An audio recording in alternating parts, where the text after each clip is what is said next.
This is Todd Toback, and you are going to be so excited for today's episode.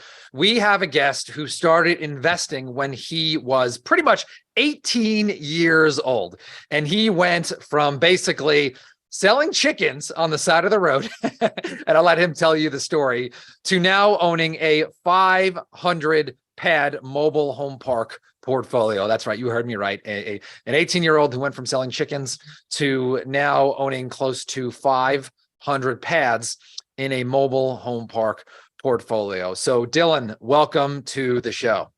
Todd, thanks for having me. Excited to join you and your listeners today. So tell us a little bit about your story, Dylan. Yeah, well, it sounds such like a contrast, wide contrast. So I was fortunate, when I was younger, we had some property, and as you mentioned, I was able to have chickens and a little farm, and my first hustle was selling chicken eggs, right? And then as I got older into high school, my parents were always just very supportive. They said, if you want to try something, go and do it.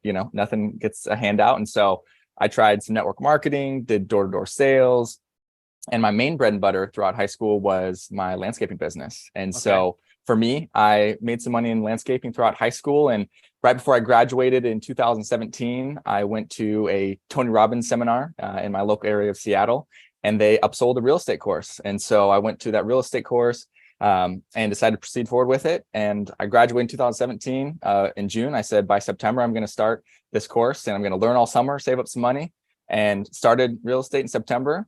And all the information was outdated. And so I was making on-market offers at that time in 2017 in Seattle at a high discount, got nothing accepted. And after a month of doing that, I went to YouTube University. And after a month of YouTube University, my first deal in September of 2017. And then really just been growing and learning since then. So, in 2017, you were like 18 years old. Yes, I was 18. Okay. And so just to clarify for the audience here, you were, you had your the chicken business, and then obviously you had the landscaping business. Did your parents kind of help you out with any cash, or was it just kind of moral support? No cash, nothing but moral support and, some personal development and just encouragement. And so my dad did real estate up until 2008, got wiped out, and, had just in construction since then. But I think there was always just that encouragement and, limited mindset or unlimited mindset for my parents that really instilled just a great deal of things into me.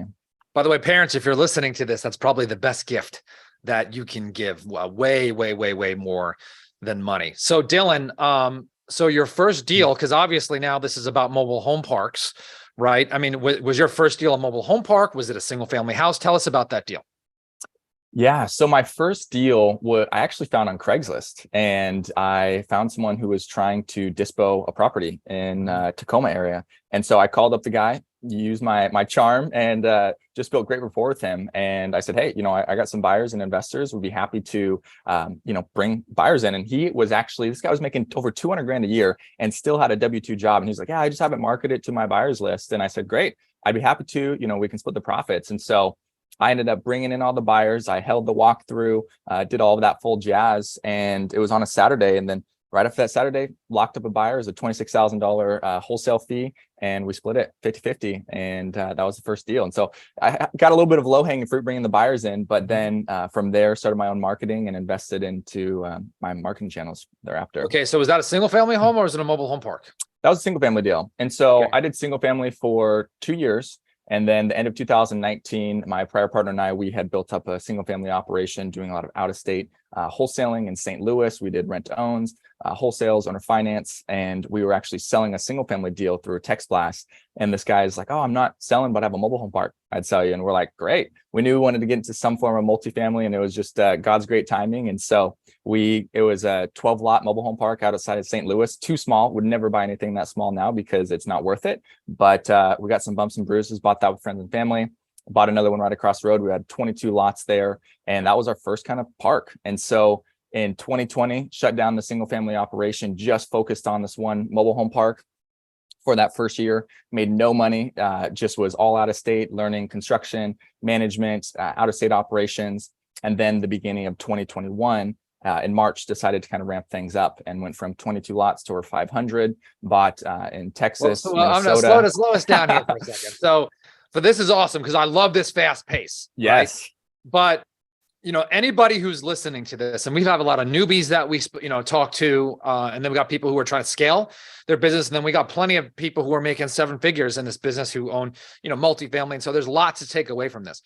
But Dylan, and anyone who's listening to this, your first deal basically came from Craigslist, right? There's no money in marketing. And I always tell people like, hey, there's $150,000 sitting in your database right now. Well, even if you don't have a database, it's so funny because people have like acres of diamonds. Now, Craigslist is a little outdated now, but ironically, if you go to Craigslist, just a lesson for everybody, Craigslist used to be a place where people used to advertise their real estate or cars or I want this or I want to sell this. And so a really good tip for everybody is actually go to Craigslist, because there's a lot of people who think that people still use Craigslist. And so the only people who pretty much use Craigslist are the sellers, right? So if you go to Craigslist, you actually can find properties that aren't really getting a whole lot of traffic. I think that's a big takeaway. Yep. Right there, Dylan, right? And you took that and you basically took something that was underutilized, right? Which was the advertisement. And then you took it to a higher level of utilization with no money, no risk. You partnered with a guy, right, with nothing out of pocket, which is just awesome. And I don't care whether you're doing mobile home parks or multi-million-dollar deals or buying businesses, right? Because you could take this lesson and flip that deal for what, 20? You said 24 grand or 22? It was 26 grand, the total fee. And then I made half of that. $13,000, right? Hey, beats selling chickens on the side of the road. Yes. Yeah. And if I can just drop some nuggets for your listeners who are maybe growing and scaling, is you're focusing on the high income producing activities, right? Talking to sellers, making offers and following up, right? And so as you would teach is you can outsource everything else outside of that. You can hire a virtual assistant to scrape Craigslist and put your leads into a database. Then you can call them, right? And then next is you can have multiple strategies. So when you're talking to sellers, you're not just making a discounted cash offer, but then as you teach, you can offer a novation or another creative finance strategy to where now instead of just looking through one lens, you can open that up and have a higher conversion rate. And your cost per lead can be lower because now you're having a virtual assistant scraping that every day or using some software to, automatically pull the leads from Craigslist. So, it's limitless. It's shifting your perspective. And that's one thing as a business owner that I've learned is you can outsource and delegate so that you're focusing on that highest and best use of your time all the time. Yeah.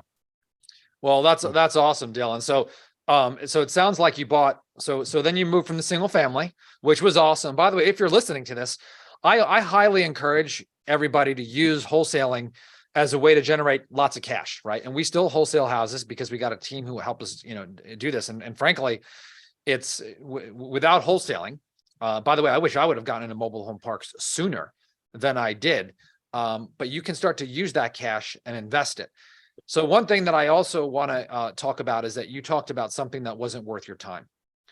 And you start to realize that. And so you said that first mobile home park that you wouldn't bought today, right? You went in and did that first one, but then it seemed like you were able to parlay that into a little bit of a bigger park because you bought one across the street. Is that right? Yeah. So I kind of lumped them all together. It was 22 lots in total. And the hard part is, when your average lot rent's $350, you're not making a lot of cash flow. And after you pay your debt, your property taxes, your insurance, your management, setting aside for reserves, and then what's left over. And so everybody hears this, right? And for me, I try to think I'm smart, but I also try to humble myself. And when I hear people say things time and time again on podcasts, audibles, YouTube videos, stuff like that, listen to it, ladies and gentlemen, listen to it, because everybody has their stories where they think they're smarter than the person that has gone before them, and they try to recreate their wheel. And so for me, I was looking at a $9 million mobile home park offering the other day. And for some people, they're like, wow, that's a massive number. But the reality is, and Todd, I think you would second this, is it takes the same amount of time, money, and energy to find a deal, to work on financing, to raise the capital, and to deal with management. Mm-hmm. And if someone is looking to get into multifamily and go bigger, you're going to go through all those steps, but you might as well have some more gold at the end of the rainbow if you're going to do that. And so for me, that's what we learned with that first park is we went through all the steps, but we weren't making any money. And then as we kind of grew, we were buying the wrong deals in the wrong locations or the wrong, buying criteria until eventually grew out of that. But now it's like, I want to focus on bigger parks because if I'm structuring the debt, raising some capital, getting management in place, doing the turnover, I would rather have that happen on a $5 million park versus $500,000 park. Yeah. kind of a little bit of park talk here, by the way. It's interesting. The reason why I think it's also easier too is that it's easier to attract the right team members, right, with a bigger deal. And so, for example, if you've got I mean, let's say you're using a property management company, which you don't have to, but like, the fee on a 16 space park, is going to be, $400 versus on a 300 space, a month versus a 300 space park. You can offer that person, I don't know, you're giving them 5% of the rents or whatever, it's going to be a lot more, right? A lot more. Exactly. Yeah. And I've heard Brandon Turner with Bigger Pockets and Open Door Capital talk about this, is the amount of equity, if you decide to give up equity, the amount of equity that you give out is in proportion to the vision and the goals that you're creating, right? Because Right. if you're going to $100 million, $500 million portfolio, which again, these are big numbers because I've had to retrain my mindset. But if you're going to a big portfolio, you're not going to be giving up 25, 50% of equity when you're bringing on a team member. But if you're just going for $1 million property, you have to give up more equity because you need to attract people to make it worth their time. So Yes. same thing, as you get into bigger deals, have bigger ambitions, bigger goals, you can attract higher level people. And just for me, I've been so blessed to bring great people around. I mean, my team members are all 50 and 60 years old. They're firecrackers, they're rock stars, but Yeah. they have kids that are older than me. They've been in the industry for 30 plus years, older than I have even been alive, because they see the vision, they see the leadership that I offer, and then they want to be a part of that. And so again, if I was just focusing on maybe one deal at a time, very small deals, it would be hard to attract that talent because they want to be a part of something bigger. Yeah. That's awesome. So now what's next? I mean, you have people saying, hey, they want to get involved in, well, first of all, you went from 16 to now 500 units, right? So talk about really quick, how do you get, how do you go from, buying that 16 unit, which probably didn't take that much, but how did you get into, what is the biggest park that you own right now? The biggest park that I own is a 120 lot mobile home park in Toledo, Ohio. Okay. So someone's like, oh, okay, how do I buy, because now you're 23, right? Yep. So obviously, how the heck does somebody who's never bought a park right now do 120 space park? How do they find it? And then how do they even come up with the money?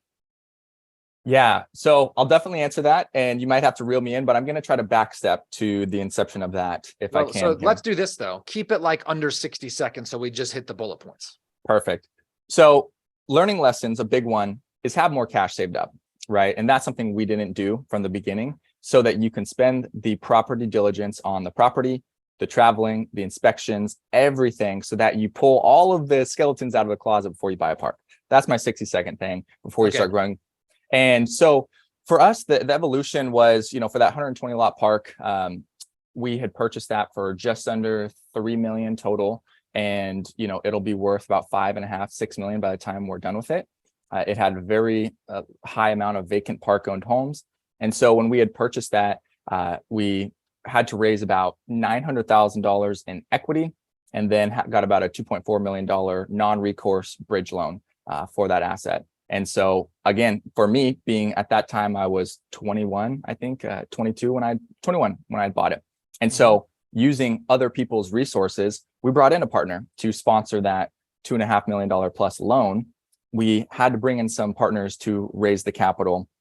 And then for us, we'll, own and control the majority of that project, because we brought together the deal, brought together all the partners, dealing with all the management and all the turnaround of that asset. And so, but granted, for everybody listening, that was, I believe, the 5th mobile home park that we purchased. It went from 22 lots to 42, and then to 50, another 50 lot, and then I believe it was the 120 lot. And so it was progressions.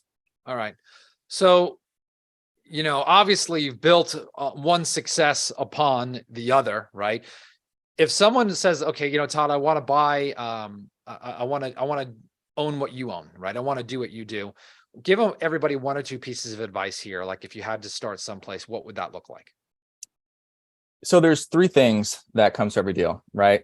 You have to find the deal, you have to find the money, and then you have to manage the property, right?